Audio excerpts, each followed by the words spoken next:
Welcome to learning tube channel. SSC previous year के series में आज हम लोग सीजीएल के मैथ के पेपर का सॉल्यूशन देखेंगे। और ये जो मैथ का पेपर है वो 6 जून को 2019 को जो सेकंड शिफ्ट में जो एग्ज़ाम हुआ था उसका है। और इसके पहले जो है 4 जून में जो 3 शिफ्ट में एग्ज़ाम हुआ था उसका सॉल्यूशन हो चुका है। और आज जो 6 जून में फर्स्ट शिफ्ट का सॉल्यूशन हो चुका है और आज जो है वो सेकेंड शिफ्ट का सॉल्यूशन है। तो आज के सीरीज़ में देखते हैं क्वेश्चन क्या है। पहला क्वेश्चन सी से आ गया है। इसमें क्या बोला जा रहा है कि जो 10,000 रुपये की राशि पर 14% प्रतिवर्ष की दर से 2.5/7 वर्ष में चक्रवृद्धि ब्याज कितना होगा यदि ब्याज का जो वार्षिक रूप से यानी ब्याज का जो दर है वो वार्षिक रूप से संयोजित होता है। तो इसमें इस सवाल को अगर हम लोग बेसिक से बनाएंगे तो बहुत ज़्यादा टाइम लग जाएगा। इसको हम लोग क्या करेंगे, ट्री रूल से बनाएंगे। ठीक है, ट्री रूल से। यानी चक्रवृद्धि ब्याज क्या होता है, जो ब्याज पे भी ब्याज मिलता है उसको हम लोग क्या बोलते हैं, चक्रवृद्धि ब्याज मिलता है। यानी कहने का मतलब मूलधन पे तो ब्याज मिलेगा ही और साथ ही साथ ब्याज पर ब्याज जो मिलेगा वो क्या होगा, वो चक्रवृद्धि ब्याज होगा। ब्याज पर जो ब्याज मिलेगा, ठीक है। तो इसमें 14% प्रतिवर्ष की दर से हमें 2.5/7 वर्ष का ब्याज निकाला है ना। यानी 3 साल नहीं 2 साल कंप्लीट है और तीसरा साल में 5/7 भाग तक ही जाना है। तीसरा साल में 5/7 भाग तक ही जाना है। तो यानी पहला वर्ष में 14% ब्याज मिलेगा, दूसरा वर्ष में भी कितना मिलेगा, 14% ब्याज मिलेगा। तीसरा वर्ष में अगर ये 3 वर्ष रहता तो तीसरा वर्ष भी 14% ही ब्याज मिलता है, लेकिन तीसरा वर्ष में केवल 5/7 भाग तक ही समय रहा है। तो यानी तीसरा वर्ष जो होगा वो 14 का 5/7% ही मिलेगा। यानी 7 दूना 14 यानी 10% ही मिलेगा। अगर कंप्लीट ईयर रहता यानी 3 ईयर रहता तब 14% ब्याज मिलता है, लेकिन समय 5/7 भाग ही है तीसरा साल का, तो दर भी 5/7 भाग तक ही मिलेगा। यानी तीसरा साल जो है वो 10% ब्याज मिलेगा। ठीक है, अब हम क्या करते हैं, तीनों दर से हम लोग पहले मूलधन पे ब्याज निकाल लेते हैं, उसके बाद ब्याज पे भी ब्याज निकाल लेंगे। ठीक है, तो पहला साल, दूसरा साल और तीसरा साल, तीनों साल पहले मूलधन पे ब्याज निकाल लेते हैं। मूलधन 10,000 रुपये है, मूलधन 10,000 है और पहला साल अगर 14% ब्याज मिलेगा तो 10,000 का 14% कितना होता है, 1400। यानी पहला साल 1400 रुपया ब्याज मिल जाएगा। दूसरा साल भी 14% ब्याज मिलेगा तो 10,000 का 14% 1400 हो जाएगा। और तीसरा साल 10% ब्याज मिलेगा तो 10,000 का जो 10% होता है वो 1,000 रुपया हो जाएगा। इन तीसरा साल 1,000 रुपया मिलेगा क्योंकि तीसरा साल हमें 10% ही ब्याज मिल रहा है, तो 1,000 रुपया हो जाएगा। अब आते हैं हम लोग मूलधन पे, तो हम तीनों साल ब्याज निकाल लिए।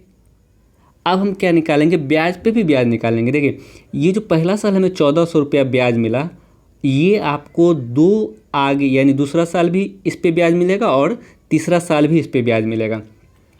तो अगर 1,400 पे दूसरा साल 14% ब्याज मिलेगा, 1,400 पे अगर दूसरा साल 14% ब्याज मिलेगा तो कितना मिलेगा, 14 का स्क्वायर 196 यानी 196 रुपये यहाँ पे ब्याज मिल जाएगा। और ये यहाँ पे जो है इस 1,400 पे तीसरा साल में 10% ही ब्याज मिलेगा, तो 1,400 का 10% कितना होता है, 140 यानी यहाँ पे 140 रुपये ब्याज मिल जाएगा। यानी इस ब्याज पे जो 2 साल तक, पहला साल दूसरा साल 196 रुपये मिल जाएगा और तीसरा साल 140 रुपये ब्याज मिल जाएगा। ठीक है, अब हम पहला साल के ब्याज पर ब्याज निकाल लिए। अब हम क्या करते हैं, जो दूसरा साल जो ब्याज मिला था उस पे आगे भी हमको ब्याज मिलेगा। तो दूसरा साल हमको पहले ये 1,400 रुपया ब्याज मिला था, तो ये 1,400 पे हमें तीसरा साल 10% ब्याज मिलेगा। तो अगर 1,400 का 10% निकालेंगे तो 140 हो जाएगा। और ये 196 रुपया पे भी आगे हमें 10% की दर से ब्याज मिलेगा। तो 196 का अगर हम 10% निकालेंगे तो कितना हो जाएगा, 19.6। तो हमें क्या करते हैं, यहाँ पे अप्रॉक्स वैल्यू पूछा है तो हम 19.6 को हम क्या मान लेते हैं, 20 मान लेते हैं। ठीक है, अब हम क्या करेंगे, टोटल ब्याज निकाल लेंगे। इससे क्या होगा, बहुत ही ईजी वे में, ज़्यादा कैलकुलेशन भी हमें नहीं करना पड़ेगा और ईजी वे में निकल जाएगा। तो टोटल ब्याज कितना हो जाएगा, 1,400 यहाँ पे, 14 2800 और 10 3800 ये हो गया और 196 ये हो गया और ये कितना हो गया, 140 14 28 और प्लस 20 यानी 300 रुपया ये हो गया। तो टोटल ब्याज कितना हो जाएगा, 6 9 और 8 1 9 3 12 2 1 3 1 4 3 1 4, तो यानी 4296 ऑप्शन नंबर सी इसका राइट आंसर होगा। तो यहाँ पे अगर हम इस तरह से बनाते हैं तो हमें बहुत ही कम कैलकुलेशन में इस सवाल को हम लोग ईजी वे में बना सकते हैं। अब नेक्स्ट सवाल देखते हैं। इसमें क्या है, 12 संख्या का जो औसत है वो 46 दिया गया है। पहली 4 संख्या का औसत 43 है और अंतिम 5 संख्या का औसत 49.4 है। पाँचवीं और छठी संख्या 7वीं से 4 और 6 ज़्यादा है तो 5वीं 7वीं का औसत कितना होगा। सबसे पहले आते हैं, अगर हम औसत के बारे में थोड़ा सा समझ लेते हैं। जैसे अगर दो संख्या का औसत अगर 12 दिया गया है तो इसका मतलब क्या होगा, पहला संख्या भी 12 होगा और दूसरा संख्या भी 12 होगा। अगर आप गलती से पहला संख्या को 11 रख लेते हैं, यानी औसत से एक कम रखते हैं, इतना ध्यान दीजिए, तो अगला संख्या को औसत से एक अधिक रखना पड़ेगा 13। तभी तो दो संख्या का औसत अगर 12 दिया गया है तो योग कितना हो जाएगा 24, यानी ये 12 + 12 24 हो गया, तो यहाँ 11 + 13 भी 24 हो जाएगा।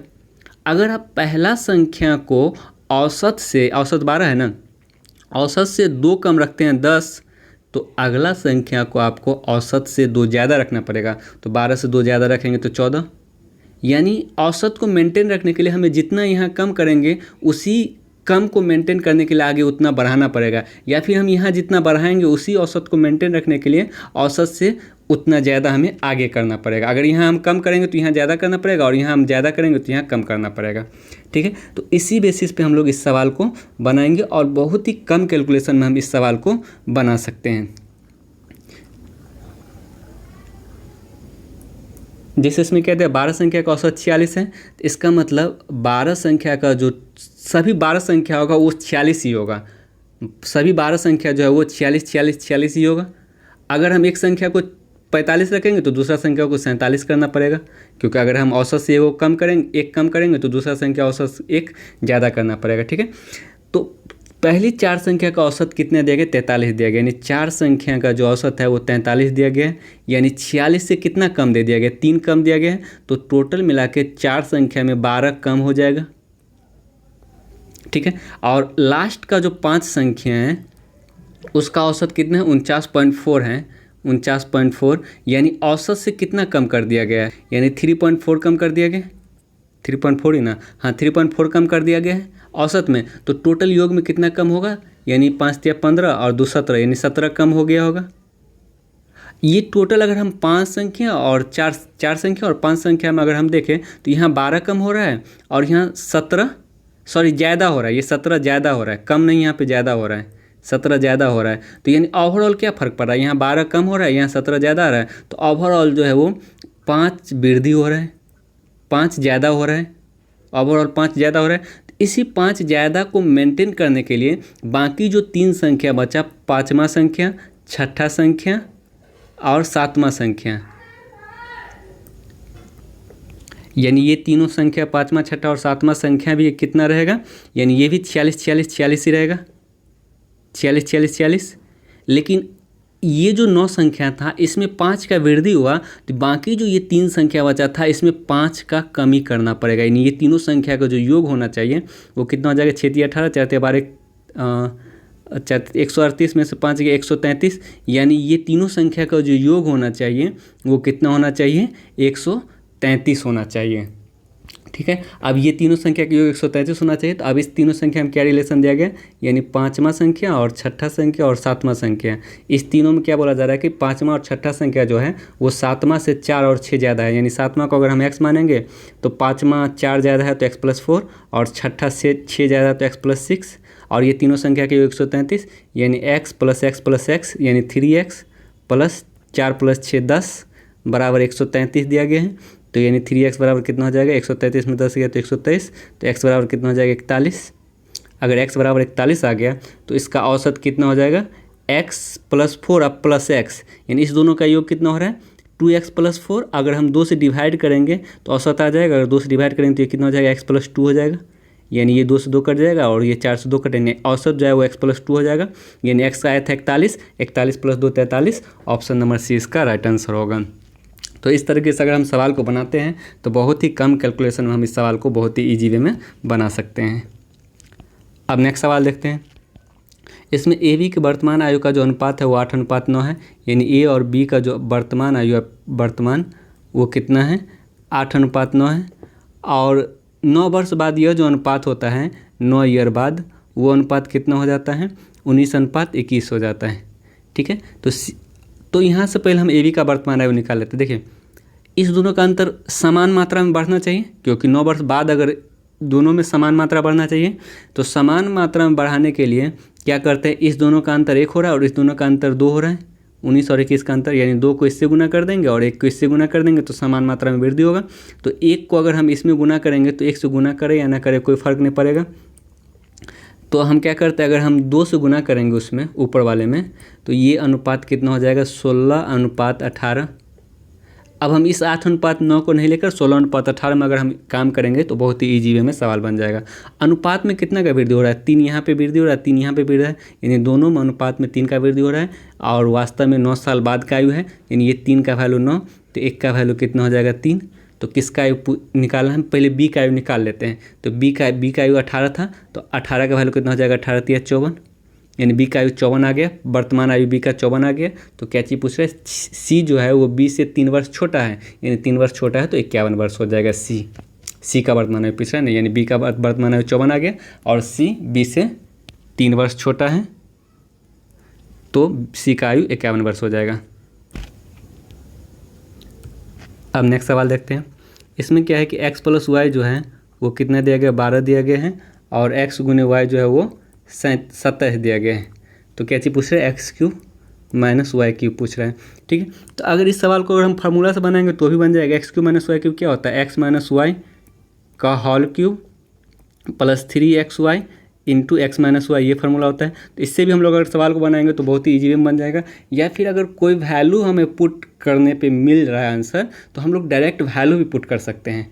तो अगर हम इस पर भी बनाएंगे तो 12 का क्यूब प्लस, यानी x - y 12 दिया गया है ना, सॉरी यहाँ पे x + y दिया गया है। तो ये सब पहले हमें x - y, यानी इस फार्मूला से हमें पहले x - y निकालना पड़ेगा, ये थोड़ा सा ज़्यादा टाइम लग जाएगा।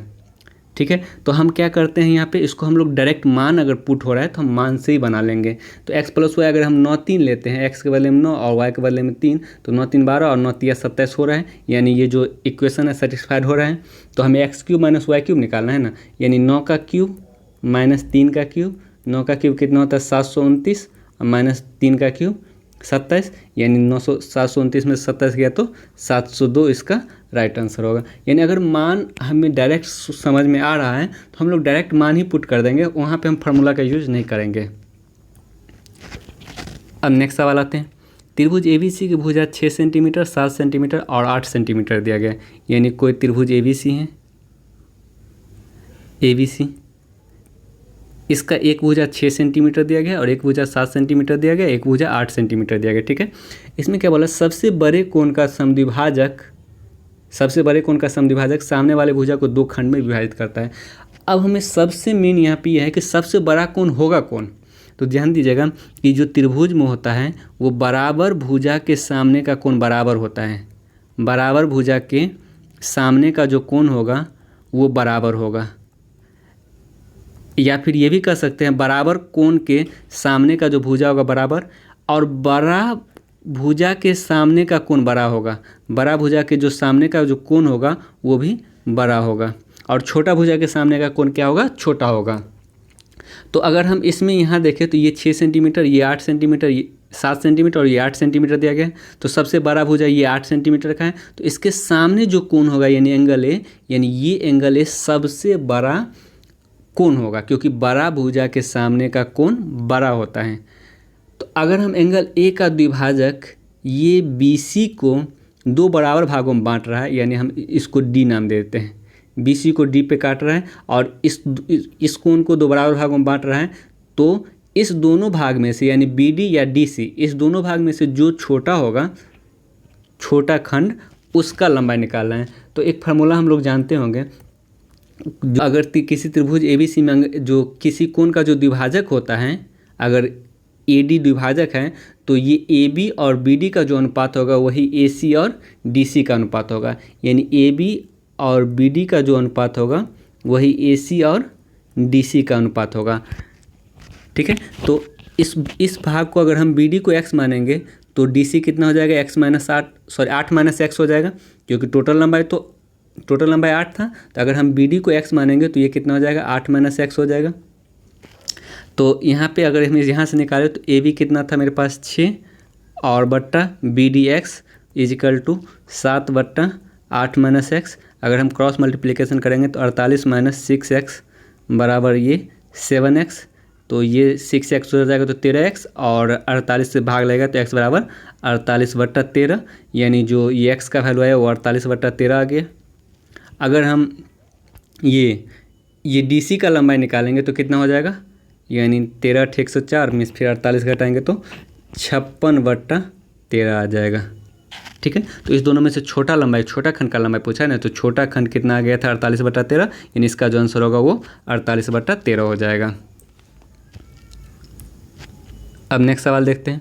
इसमें क्या दिया गया, x² + y² + z² जो है वो कितना दिया गया है, 133 दिया गया है। और xy + yz + zx जो है वो कितना दिया गया है, 114 दिया गया है। और xyz यानी xyz जो दिया गया वो कितना दिया गया, 216 दिया गया।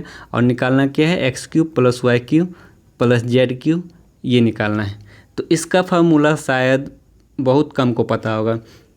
इसका फार्मूला होता ही नहीं है। फार्मूला किसका होता है, x³ + y³ + z³ - 3xyz, इसका फार्मूला होता है। और इसका फार्मूला क्या होता है, वो होता है x + y + z into x² + y² + z² - xy - yz - zx, इसका फार्मूला होता है। x³ + y³ + z³ - 3xyz का फार्मूला होता है। तो इसमें हम लोग को क्या क्या चीज़ पता है, हमें xyz पता है, x² + y² + z² पता है, xy yz zx पता है, लेकिन ये x + y + z नहीं पता है। तो सबसे पहले हम क्या करेंगे, इस दोनों इक्वेशन के माध्यम से हम लोग x y z निकालने का कोशिश करेंगे। तो x + y + z का जो होल स्क्वायर होता है, होल स्क्वायर वो क्या होता है, x² + y² + z² + 2 × xy + yz + zx होता है। ठीक है, तो यानी x² y² z² कितना 133 + 2 × xy yz zx कितना 114, यानी 133 आप प्लस ये कितना हो जाएगा 14 × 228, यानी कितना 3 11 2 1 3 1 4 461, यानी अगर ये स्क्वायर इधर आएगा तो यानी अंदर रूट 461, तो ये कितना का स्क्वायर हो जाएगा, ये 361, 461 नहीं 361, यानी ये 19 का स्क्वायर हो जाएगा। ठीक है, तो x + y + z कितना आ गया, 19 आ गया। तो अब हमें सब कुछ पता चल गया, अब हम लोग ईजी से इस सवाल को बना सकते हैं। तो हमें ये निकालना है, इसको रहने देते हैं, यानी x³ + y³ + z³ को रहने देते हैं। और -3xyz के बदले में क्या दिया गया, xyz के बदले में 216 दिया गया, यानी गुने 216 = x + y + z कितना आ गया 19, गुने x² + y² + z² कितना 133, और -xy yz zx कितना 114। ठीक है, तो 133 में से 114 गया तो कितना हो गया, ये 19 आ जाएगा। और ये 19 का स्क्वायर कितना हो जाएगा 361, ये जो है 361 आ गया। और 361 में ये 216 को 3 से गुना करेंगे तो ये 648 आएगा माइनस में, और ये 648 अगर उधर जाएगा तो प्लस 648 हो जाएगा। अगर इसमें प्लस करेंगे तो कितना हो जाएगा 6 3 10, यानी 1009। ऑप्शन नंबर सी इसका राइट आंसर होगा। अब नेक्स्ट सवाल आते हैं। इसमें क्या देगा, cos² थीटा बटा cot² theta minus cos² theta बराबर 3, और जो थीटा का मान है वो 30 डिग्री 0 से लेकर 90 के बीच में लाई कर रहा है। तो यहाँ पे हम क्या करेंगे, अगर हम थीटा का मान रख के इक्वेशन को सेटिस्फाइड करने की कोशिश करेंगे, जिस थीटा के मान से ये इक्वेशन सेटिस्फाइड हो जाएगा वही थीटा का मान हम इसमें पुट करके फिर हम सवाल का आंसर निकाल सकते हैं। तो अगर हम थीटा का मान 60 डिग्री रखते हैं, बाय द वे 45 डिग्री नहीं रखिएगा, क्योंकि 45 डिग्री रखने पर यहाँ पे 3 आने का कोई संभावना नहीं रहेगा। ये 3 आने का संभावना एक ही, यानी 45 नहीं, यानी 60 और 30 पर 30 आने का 3 आने का संभावना रहेगा। तो अगर हम थीटा के बदले में कितना 60 डिग्री रखते हैं तो ये कितना हो जाएगा, cos 60 कितना हो जाएगा 1/2, यानी 1/2 का स्क्वायर 1/4 बटा ये cot 60, यानी cot 60 √3 होता है, सॉरी 1/√3, और 1/√3 का स्क्वायर करेंगे तो 1/3 हो जाएगा, माइनस cos² 60, यानी cos 60 कितना होता है 1/2, और 1/2 का स्क्वायर करेंगे तो 1/4, यानी ये कितना आ गया 1/4 गुने ये 4 3 1/12 आ गया, तो 12 हो जाएगा ऊपर, यानी ये कितना आ जाएगा 1/12 आएगा ना। अगर 1/12 में 12 ऊपर चला जाएगा 4 3 12, यानी 3 आ रहा है, यानी इसका मतलब थीटा का मान अगर हम 60 डिग्री रखते हैं तो ये इक्वेशन सेटिस्फाइड हो रहा है। इक्वेशन सेटिस्फाइड हो रहा है तो इसका मतलब थीटा का मान 60 डिग्री सही है। अगर थीटा का मान 60 डिग्री सही है तो cot से 60 और प्लस कोसेक 60, यानी cot 60 कितना होता है 1/√3 और कोसेक 60 कितना होता है 2/√3।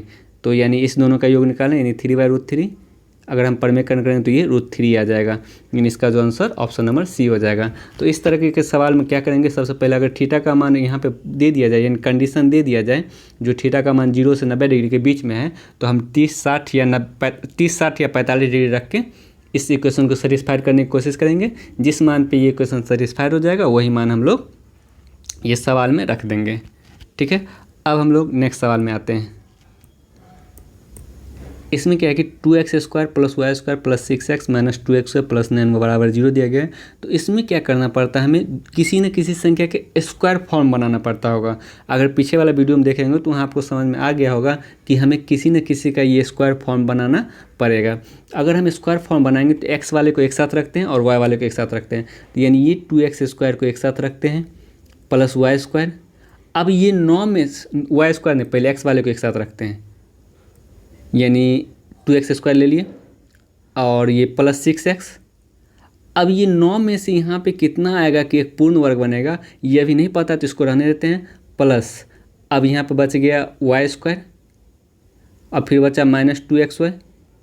देखिए यहाँ 2xy है, तो अगर पूर्ण वर्ग बनाएंगे तो हमें x का जरूरत पड़ेगा। तो हम क्या करते हैं, ये 2x² में से एक x² यहाँ रहने देते हैं और एक x² यहाँ पे ले आते हैं। ठीक है, तब क्या होगा, ये x - y का होल स्क्वायर बन जाएगा और ये x² + 6x, अब प्लस 9 को यहाँ ले आते हैं, ये 9 को यहाँ ले आते हैं, तो ये क्या हो जाएगा, ये x + 3 का होल स्क्वायर तब बन जाएगा और ये क्या होगा, x - y का होल स्क्वायर बनेगा या y - x का होल स्क्वायर बनेगा। बराबर 0 था तो बराबर 0 कर देंगे। यहाँ से x - y का होल स्क्वायर बराबर करेंगे तो x बराबर क्या आ जाएगा, y आ जाएगा। ये अगर 0 के बराबर होगा तो x बराबर y आ जाएगा। अगर ये x + 3 0 के बराबर होगा तो x बराबर कितना हो जाएगा, -3 हो जाएगा। यानी x बराबर -3 हो गया और x y बराबर हो गया तो y बराबर -3 होगा। तो हमें क्या निकालना है, हमें निकालना है 4x³ - y³ plus x² y²। तो जब x y के बराबर हो गया तो हम क्या करते हैं, सबको x में ही कन्वर्ट कर देते हैं। तो ये y को हम x में कन्वर्ट कर दिए और ये भी y को x में कन्वर्ट कर दिए, क्योंकि y x तो बराबर ही है। तो 4x³ में से x³ जाएगा तो ये बचेगा 3x³। 4x³ में से अगर ये x³ जाएगा तो 3x³ और x² × x² यानी x पावर 4 हो जाएगा प्लस x पावर 4। अब एक चीज़ अगर हम ध्यान देते हैं तो यहाँ पे x बराबर कितना है, -3, यानी ये 3 के बदले हम -x लिख सकते हैं, -x × x³ plus x power 4। और ये कितना हो जाएगा, -x की पावर 4 और प्लस ये x पावर 4, ये दोनों कट के कितना हो जाएगा, 0। यानी इसका जो आंसर होगा ऑप्शन नंबर ए इसका राइट आंसर होगा। तो इस तरह का सवाल जब भी आए तब हमें क्या करना पड़ेगा, किसी न किसी तरीके से हम इसको 2 पूर्ण वर्ग के फॉर्म में तोड़ेंगे। अगर z रहता तो हम लोग 3 पूर्ण वर्ग के फॉर्म में तोड़ते हैं। अब नेक्स्ट सवाल देखते हैं। त्रिभुज PQR के शीर्ष एक वृत्त पर स्थित है, यानी जो एक त्रिभुज है,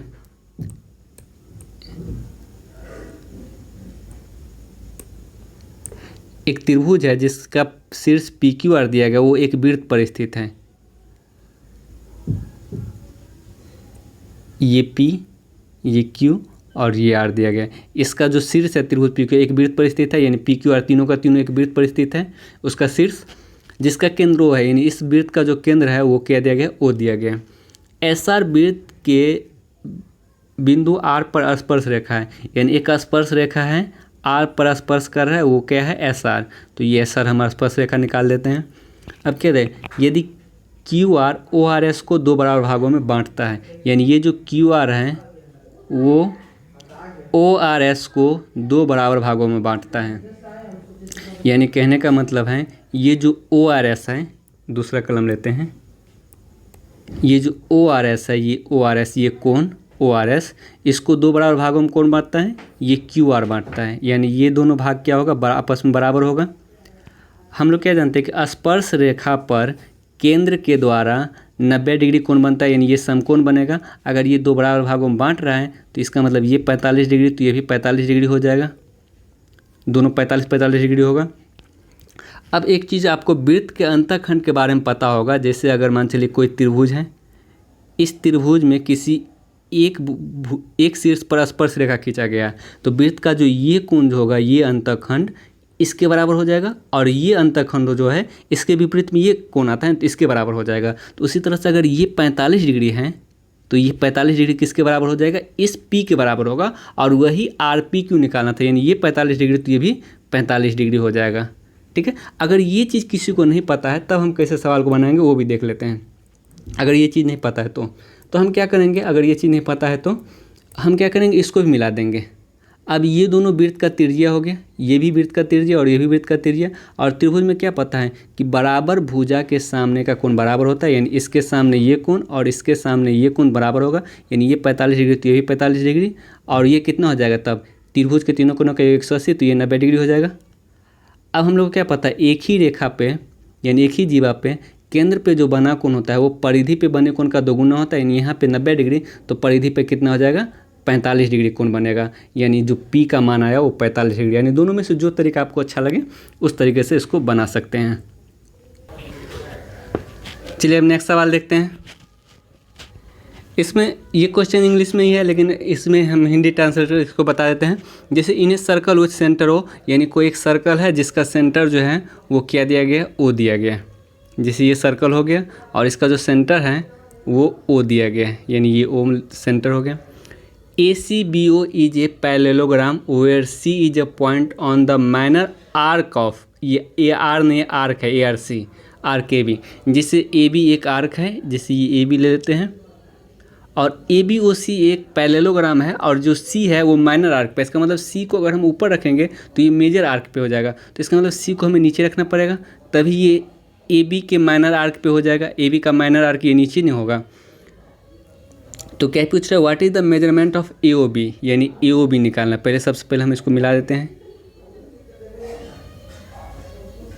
ये एक पैरेललोग्राम है, ABOC जो पैरेललोग्राम क्या होता है, ये और ये समानांतर होगा, और ये भी, ये दोनों साइड समानांतर और बराबर होगा।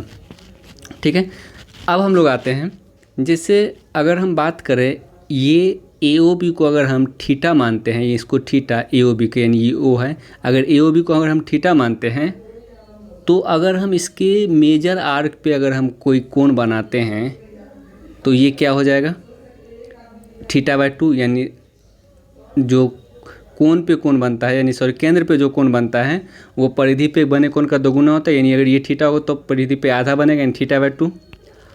इस पॉइंट का हम कोई नाम दे देते हैं, इस पॉइंट का कोई नाम हम लोग D दे देते हैं। तो यहाँ पे ABCD एक चक्रीय चतुर्भुज होगा, और चक्रीय चतुर्भुज में क्या होता है कि आमने सामने के कोणों का योग 180 डिग्री, यानी ये θ/2 तो ये कितना हो जाएगा, 180 माइनस θ/2, यानी चक्रीय चतुर्भुज में क्या होता है, आमने सामने के कोणों का योग 180 डिग्री होता है। एक चीज़ और, अब जब हमें ये कोण पता चल गया 180 माइनस θ/2, ये एंगल C पता चल गया, और AOBC एक चक्रीय चतुर्भुज नहीं, AOBC एक अगर पैरेललोग्राम है, समांतर चतुर्भुज, तो समांतर चतुर्भुज का क्या प्रॉपर्टी होता है कि जो आमने सामने का कोण होता है वो बराबर होता है, यानी एंगल O जो होगा वो एंगल C के बराबर होगा। तो एंगल O हम लोग थीटा माने थे, और एंगल C कितना था, 180 माइनस θ/2, तो ये θ/2 इधर आएगा, तो यानी थीटा प्लस θ/2 यानी 3θ/2 इजकल टू 180, तो थीटा इजकल टू कितना हो जाएगा, 30 से 60 बार में, यानी थीटा इजकल टू कितना हो जाएगा, 120 डिग्री, यानी इसका जो आंसर होगा 120 डिग्री। एंगल AOB जो होगा वो 120 डिग्री, यानी ए ऑप्शन नंबर इसका राइट आंसर हो जाएगा। अब नेक्स्ट सवाल देखते हैं। ये जो सिंप्लीफिकेशन के सवाल में सबसे पहले हम लोग क्या करते हैं, ब्रैकेट का काम करते हैं। ब्रैकेट के बाद हम लोग ऑफ का काम करते हैं, फिर भाग का, फिर मल्टीप्लाई का, फिर प्लस का, फिर माइनस का। ठीक है, तो सबसे पहले हम लोग क्या करेंगे, ब्रैकेट का काम करेंगे। अगर ब्रैकेट का काम करेंगे, ब्रैकेट में भी सबसे पहले ऑफ का काम करेंगे, तो यानी ये हो गया 2/3 और डिवाइड बाय ये कितना हो जाएगा, ये 3 से 3 कट जाएगा और 2 से 2 कट जाएगा। पहले का काम करेंगे तो ये 1 होगा 2/3, यानी इस ब्रैकेट में 2/3 बच गया। ठीक है, उसके बाद का 9/15, यानी 2/3 बचा, तो ब्रैकेट से इसको हम निकाल देते हैं, यानी ये ब्रैकेट से हम लोग इसको क्या करते हैं, निकाल देते हैं। 2/3 आ गया का 9/15 डिवाइड बाय, अगर इस ब्रैकेट का काम हम देखें, अगर इस ब्रैकेट का काम, तो पहले का काम करेंगे तो ये कितना हो जाएगा, 4 8/25 ये हो जाएगा। उसके बाद क्या करेंगे, भाग का काम करेंगे, यानी 5/4 गुने ये भाग 5/2 है तो इसको 2/5 करेंगे, और इसका जो कैलकुलेशन आया था वो 8/25 आ गया था, यानी कितना से 4 से ये 2 बार में कटेगा, ये 5 5 कट गया, यानी ये 4/25 आ गया। यानी इस ये पूरे का जो कैलकुलेशन है वो 4/25 आ गया। ठीक है, अब नेक्स्ट देखते हैं। उसके बाद का प्रयोग का है, यानी यहाँ पे ऑफ। उसका इसका अगर हम कैलकुलेशन करेंगे तो ये कितना हो जाएगा, 3 से 3 कट जाएगा और 4 से 4 कट जाएगा, यानी भागा 1 बचेगा। पहले का काम करेंगे तो ये 1 बचेगा, और 1 में हम 1 से भाग देंगे तो कोई फ़र्क नहीं पड़ता है। तो यहाँ पे क्या बचेगा, 3 3 9/16 का 9/16। अब फिर क्या करेंगे हम लोग, का काम करेंगे। ये 3 से 3 बार में, यानी 3 दूना 6/15 भाग, यानी 4 से 4 बार में, और ये 9/100। ठीक है, यानी 6/15 गुने 100/9, यानी अगर हम भाग को गुना में बदलेंगे तो यानी 5 से 3 बार में, और ये 5 से 20 बार में, और 3 से ये कितना बार में, 2 बार में, यानी 20 दूना 40/9। इसका जो आंसर होगा ऑप्शन नंबर 20 का राइट आंसर होगा। ये सब सवाल हम लोग जितना जल्दी बना सकें उतना मेरे लिए आगे बेनिफिट मिलेगा। अब नेक्स्ट सवाल है, यानी यदि एक 9 अंकों की संख्या 3 2 x 4 1 1 5 y 2 को अगर हम लोग 88 से भाग देते हैं, तो 88 से विभाज्य है, तो y के न्यूनतम संभव मान के लिए 4x - y का क्या मान होगा। तो अगर हम कोई संख्या 88 से विभाज्य है, इसका मतलब वो संख्या 8 से भी कटेगा और 11 से भी कटेगा। ठीक है, और 8 का क्या नियम है कि लास्ट का जो 3 अंक होना चाहिए वो 8 का डिविजिबल होना चाहिए। तो लास्ट का 3 अंक 8 का डिविजिबल होना चाहिए। इसको हम बड़ा ही केयरफुली यहाँ पे हमें मान रखना पड़ेगा y का। देखिए यहाँ पे 2 है, 8 से काटने के लिए या तो 32 आना चाहिए या तो 72 आना चाहिए। इकाई स्थान पे 2 कब आता है, 32 में आता है। 8 के टेबल में इकाई स्थान पे 2 कब आता है, 32 में आता है और 72 में आता है। अगर यहाँ पे हम 32 लाना है तो 8 × 6 = 48, यानी y के बदले में अगर हम 3 रखेंगे तो 500, 8 × 6 = 48 नहीं 1 रखेंगे, y के बदले में अगर हम 1 रखते हैं, y के बदले में 1, तो ये कितना हो जाएगा, 8 × 6 = 48 और 3 बचेगा, फिर 2 उतरेगा तो 8 × 4 = 32 कट जाएगा। ठीक है, अगर बाय द वे हम यहाँ पे अब 32 लाने की कोशिश करते हैं तो यहाँ पे y के बदले हम 7 भी रखेंगे तो 8 7 56, यानी y के बदले में अगर हम 9 भी रखेंगे तो 8 7 56, यानी यहाँ पे 592 होगा। तो अगर हम इसको 8 से डिवाइड करेंगे तो 8 7 56 और 3 बचेगा और फिर 2, यानी 8 × 4 = 32, यानी तो भी कट जाएगा। y के बदले में 9 भी आ सकता है, 1 भी आ सकता है। ठीक है, अगर 72 है, 72 अगर कोशिश करें तो यानी 8 से कितना बार में कटेगा, जैसे अगर 72 लास्ट में लाएँ तो इसका मतलब 5 के स्थान पे 48 रहेगा ना। अगर हम डिवाइड करेंगे तो इसका मतलब यहाँ पे हम 7 लाने की कोशिश करेंगे तो यहाँ पे हमें कितना रखना पड़ेगा, 5 रखना पड़ेगा, 5। तभी तो ये यानी y के बदले में अगर हम 5 रखते हैं तो ये 552 हो जाएगा। अगर हम इसको 8 से डिवाइड करेंगे तो 8 × 6 = 48 और 7 बचेगा, फिर 2 8 9 72, यानी 69 बार में कट जाएगा। यानी y का यहाँ पे 3 मान संभव हैं। पहला मान आपके पास 1 हो गया, दूसरा मान क्या हो गया 9, और तीसरा मान हो गया 5 हो गया।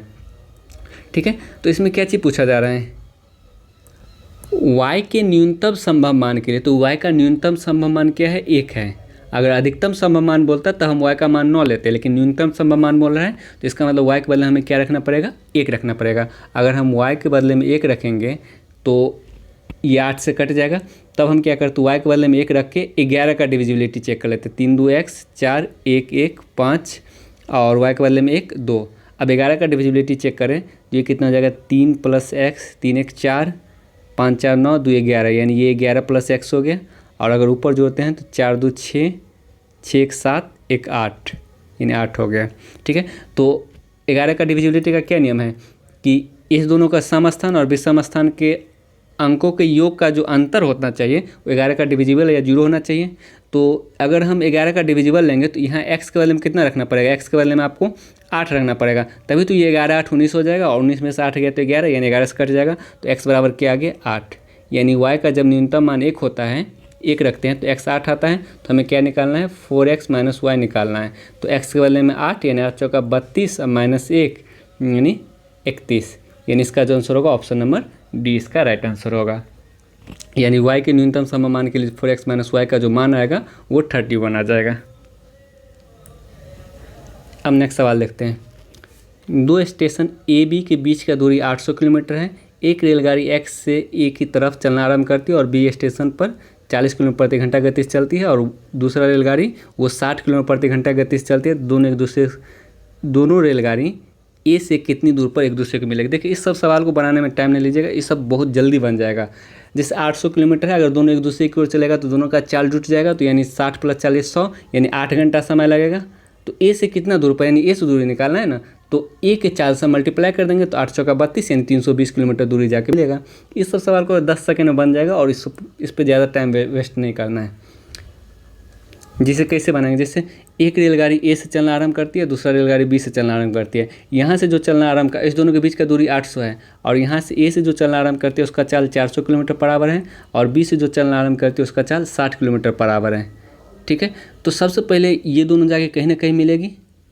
तो जहाँ पहले हम पता कर लेते कितना समय बाद मिलेगा, तो टाइम बराबर क्या होता है डिस्टेंस बाय स्पीड। डिस्टेंस कितना है 800 और स्पीड दोनों का जुट जाएगा क्योंकि दोनों एक दूसरे के विपरीत दिशा में जा रहे हैं, तो जुटेगा तो 100 हो जाएगा।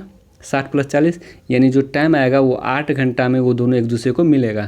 तो वही पूछ रहा है कि ए से कितना दूरी जाके वो मिलेगा, तो हम निकाल लेते हैं। यानी ए जो है 8 घंटा में कितना दूरी तय कर लेगा वो निकाल लेंगे। यानी ए जो है 8 घंटा में 8 × 40 यानी 320 किलोमीटर दूरी तय करेगा। यानी ए से 320 किलोमीटर दूरी जाके वो रेलगाड़ी मिलेगा। अगर यही पूछता कि बी से कितना दूरी पर जाके मिलेगा, तब हम बी के चाल से समय को हम गुना कर देते हैं। अब नेक्स्ट सवाल देखते हैं। अभी ने 624 रुपये में 2 वस्तु खरीदी। एक वस्तु को 14% हानि पर, दूसरा वस्तु को 14% लाभ पे बेचा। दोनों वस्तुओं का विक्रय मूल्य समान है, तो उनके लागत मूल्य में अंतर क्या है। यानी हम क्या करते हैं, एक वस्तु का क्रय मूल्य x मान लेते हैं, दूसरा वस्तु का क्रय मूल्य y मान लेते हैं। ठीक है, एक को अगर हम 14% हानि पे बेच रहे हैं, इसका मतलब कितना 86% में बेच रहे हैं। 14% हानि का मतलब 86% इतना में बेच रहे हैं। अगर दूसरा को हम 14% लाभ पे बेच रहे हैं, यानी इसका मतलब 114% में बेच रहे हैं, यानी दूसरा वस्तु को इतना में बेच रहे हैं। और दोनों वस्तु का विक्रय मूल्य क्या बोला जा रहा है, बराबर है। तो यहाँ से दोनों वस्तु के विक्रय मूल्य को बराबर कर दें।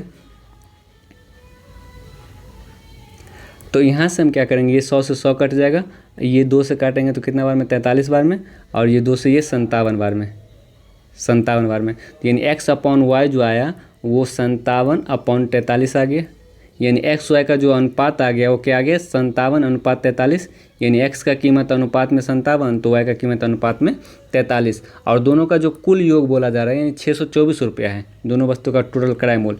तो अनुपात में टोटल क्रय मूल्य कितना हो रहा है, 57 + 43 100, और 100 का वैल्यू जो है वो कितना दिया गया 624। तो 1 का वैल्यू कितना हो जाएगा 6.24।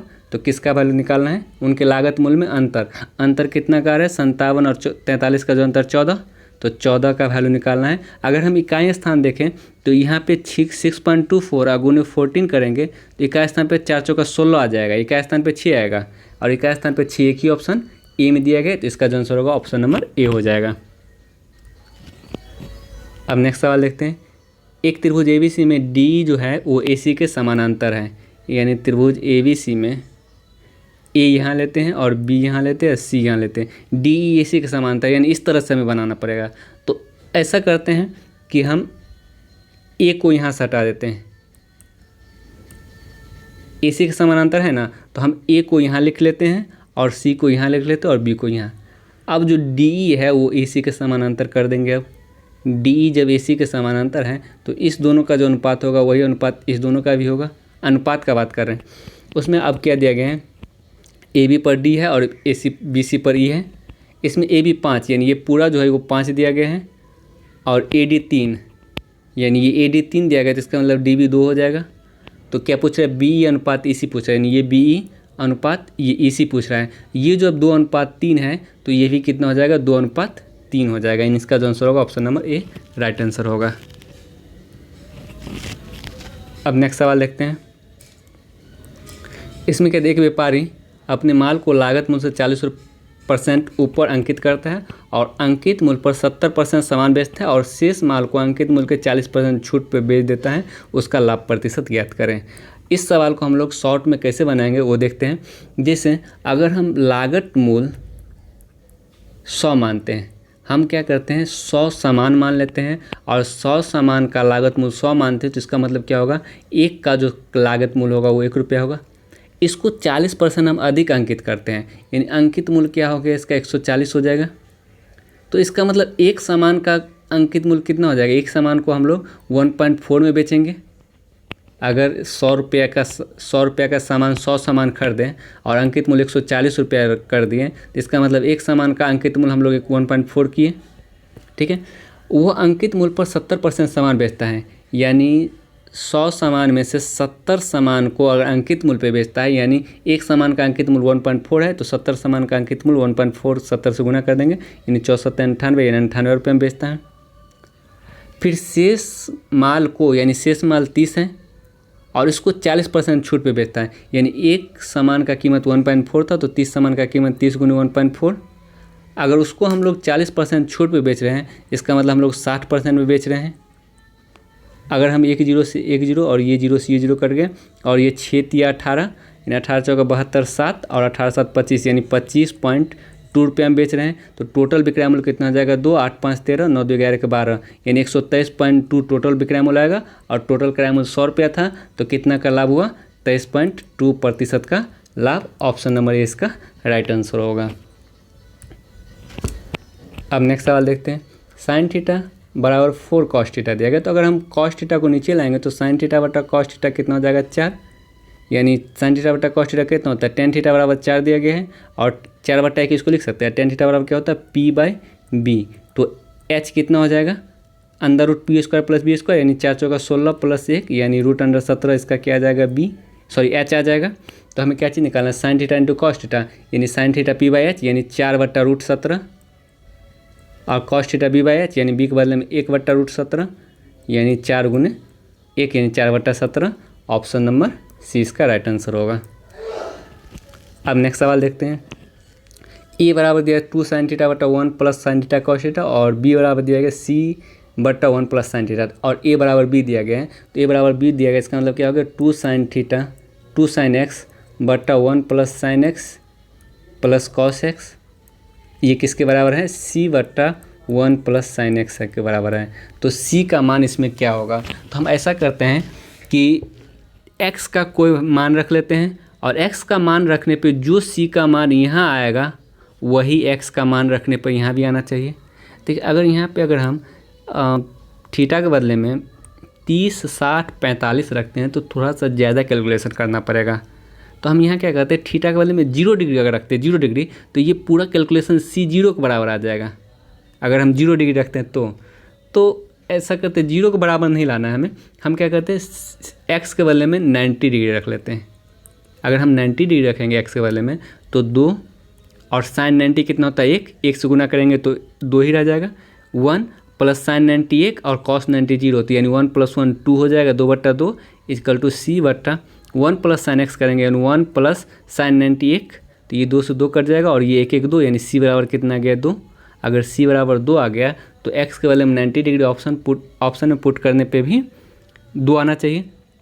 साइन 90 लेंगे तो ये 1 माइनस 1 यानी 1 1 2 में से 1 गया ये 1 हो जाएगा, सॉरी कॉस 90 0 होगा ना, तो 1 1 2 में से 0 गया 2 यानी इसका मान 2 आ रहा है। अब देख लेते तो कोई और ऑप्शन में 2 आ रहा है क्या 1 माइनस ये कॉस 0 0 सॉरी कॉस 90 जो होता है वो 0 होता है, तो यानी 1 में से 0 गया 1 यानी इसका मान 1 आ रहा है। अगर इसमें देखें 1 प्लस इसमें कॉस 90 0 होता है 0 बराबर 1 आ जाएगा। यहाँ देखें 1 प्लस कॉस 90 कितना होता है 0 और साइन 90 कितना होता है 1 यानी इसका मान 0 आ गया। जबकि हमें 2 चाहिए तो 2 एक ही ऑप्शन ए मिल रहा है, तो इसका जो राइट आंसर होगा ऑप्शन नंबर ए होगा। तो यानी थीटा का मान 90 डिग्री पुट करने पर यह सवाल बहुत ही ईजी वे में सॉल्व हो जाएगा। अब नेक्स्ट सवाल देखते हैं। धातु के एक पाइप की लंबाई 7.56 मीटर है, इसके बाहरी और आंतरिक त्रिज्या क्रमशः 2.5 सेंटीमीटर और 1.5 सेंटीमीटर है। यदि धातु के 1 सेंटीमीटर क्यूब का वजन 7.5 ग्राम है तो पाइप का वजन ज्ञात करें। देखिए पहले हम इसको शॉर्ट में बता देते हैं, उसके बाद लॉन्ग कैसे बनाना है वो भी बता देंगे। जिससे अगर हमें पाइप का वजन निकालना है तो इसका मतलब क्या हो गया कि जो पाइप पहले आयतन निकालना पड़ेगा और आयतन में पाइप का मान 22/7 यूज करना पड़ेगा। अगर हम किसी भी संख्या को 22/7 से गुना कर रहे हैं इसका मतलब वो संख्या 2 और 11 से कटना चाहिए। किसी भी संख्या को अगर हम 22 से गुना कर रहे हैं तो वो संख्या 2 और 11 से कटना चाहिए। तो हम चेक कर लेंगे कि 11 का मल्टीपल इसमें से कौन सा ऑप्शन दिया गया है। 11 का मल्टीपल अगर हम 11 का मल्टीपल चेक करेंगे तो ये कितना हो जाएगा 6 6 12 9 8 17 17 में से 12 गया 5 यानी ये 11 का मल्टीपल नहीं है, ये तो ये ऑप्शन नहीं हो सकता। और ये जो ऑप्शन है ये कितना दिया गया 7 4 11, सॉरी 7 1 8 और 4, 8 में से 4 गया 4, यानी ये भी 11 का मल्टीपल नहीं है, तो ये भी ऑप्शन नहीं होगा। देखिए जब भी मेंसुरेशन का सवाल आया और उसमें पाई का मान अगर यूज हो तो हम क्या करेंगे, सबसे पहले 11 का मल्टीपल चेक करेंगे। तो 11 का मल्टीपल अगर यहाँ देखें तो 8 7 15, 2 में 2 2 4, 15 में 4 गया 11, ये भी 11 का मल्टीपल हो रहा है। और 7 2 9 और 8 1 9, 9 में से 9 गया 0, यानी 11 का मल्टीपल 2 ऑप्शन हो रहा है। अगर 11 का मल्टीपल 2 ऑप्शन हो रहा है तब हम चेक करेंगे कि इस सब संख्या में से और किसका मल्टीपल हम खोजें। तो अगर हम देखें तो 7.56 यानी 7 5 12 6 18, यानी 3 का मल्टीपल इसमें है 7.56 में। तो 3 का मल्टीपल 18, यानी 3 और 9 का मल्टीपल भी है। तो अब हम चेक कर लेंगे कि 9 का मल्टीपल और बाकी किस ऑप्शन में है। तो अगर 9 का मल्टीपल चेक करें तो 7 1 8, 2 10 8 18, यानी 9 का मल्टीपल इस ऑप्शन में भी है। 7 2 9 8 17 2 19, यानी 9 का मल्टीपल ये नहीं हो रहा है। तो इसका जो आंसर होगा ऑप्शन नंबर ए, इसका राइट आंसर होगा। ठीक है, क्योंकि हम एक्चुअली आयतन निकालेंगे तो गुना तो करेंगे ही ना, 7.56 से भी गुना करेंगे, 22 से भी गुना करेंगे, तो इसका मल्टीपल ही हम डायरेक्ट खोज लेते हैं, इस गुना करने से अच्छा रहेगा। तो इसका जो आंसर होगा वो ऑप्शन नंबर ए हो जाएगा। इस तरीके से आप बिना सवाल को सॉल्व किए भी डायरेक्ट बना सकते हैं। अगर सवाल को बनाना रहेगा तो कैसे बनाएंगे, जो खोखले पाइप का जो आयतन होता है वो पाई r² minus r² into H, यानी r ये बाहरी त्रिज्या और ये r आंतरिक त्रिज्या इंटू एच, यानी जो आयतन होगा वो पाई के बदले में 22/7 और r के बदले में कितना हो जाएगा 2.5, यानी बाहरी त्रिज्या 2.5 का स्क्वायर माइनस 1.5 का स्क्वायर, और जो ऊंचाई दिया गया वो 7.56 मीटर। अगर इसको हम सेंटीमीटर में बदलेंगे तो 756 मीटर, यानी इतना इसका ये क्या आ जाएगा आयतन आ जाएगा। और 1 सेंटीमीटर क्यूब का जो वजन है 7.5, तो इतना का वजन होगा 7.5 से गुना करेंगे तो यही देखिए, यानी 22 से गुना करें तो 11 का मल्टीपल खोज लेंगे। यहाँ पे 9 का मल्टीपल है तो 9 का मल्टीपल ऑप्शन में खोज लेंगे। तो यानी इसका जो आंसर होगा ऑप्शन नंबर ए होगा। गुना भी करेंगे तो भी आंसर वही आएगा। अब नेक्स्ट सवाल देखते हैं। ABC इसके जो क्षमता का अनुपात है वो कितना दिया गया 5:3:8 दिया गया है। ठीक है, वे एक कार्य को साथ मिलकर 30 दिनों में पूरा कर सकते हैं। अगर ये एक साथ मिल जाएगा तो टोटल क्षमता कितना हो जाएगा, ये क्षमता दिया गया है ना, तो टोटल क्षमता कितना हो जाएगा 5 3 8 8 16, यानी 16 क्षमता से अगर 30 दिन काम करेगा तो इसका मतलब टोटल काम कितना हो जाएगा 16 3 48, यानी 480 टोटल काम आ गया। अगर 16 क्षमता से 30 दिन काम करेगा तो टोटल काम 480 आ गया।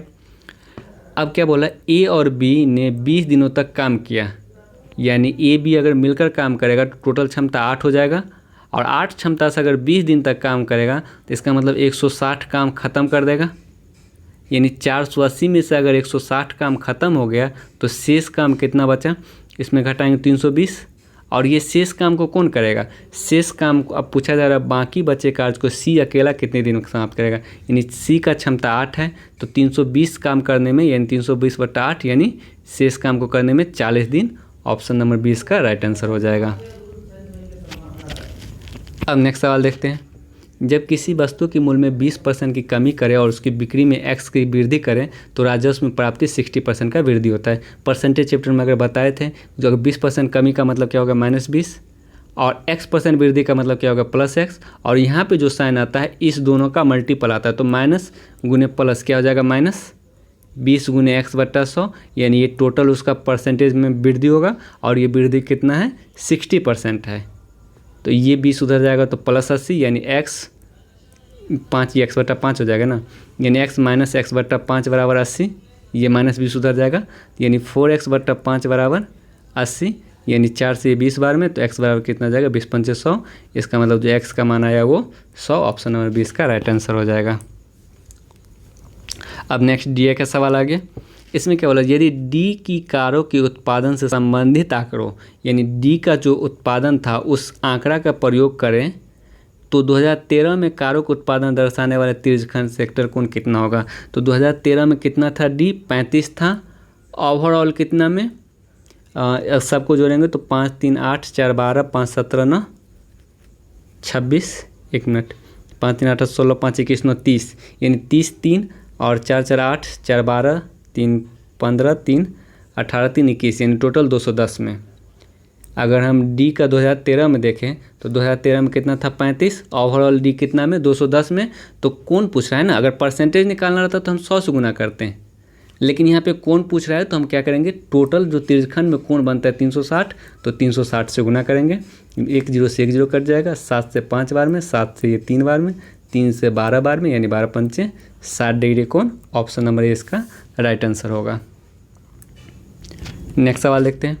2012 में टाइप बी के कारों को छोड़कर सभी प्रकार के कारों का कुल उत्पादन, यानी 2012 में जो है वो टाइप बी को छोड़ देना है, उसके बाद सभी प्रकार को देखते हैं। तो 4 6 4 10 3 13 7 20 2 5 2 7 4 7 4 11 3 14 4 18 7 4 11 3 14 4 18 यानी 180 हो जाएगा 2012 में बी को छोड़कर।